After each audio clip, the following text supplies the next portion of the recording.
Nakasagana nga operar ti barong laboratory building ti Governor Roque B. Ablan Senior Memorial Hospital. Kuna ni Chief of Hospital Dr. Arlene Ragasa. Nalpasan ti inaugurasyon ket tilangin license to operate manipod ti Food and Drug Administration iti Mayor Oray.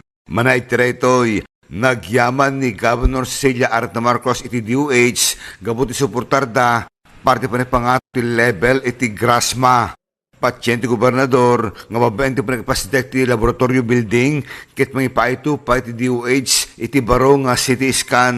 And laboring commitment of your doctors, nurses, medical staff, employees, you have become a source of healing and strength for families during the most difficult moments.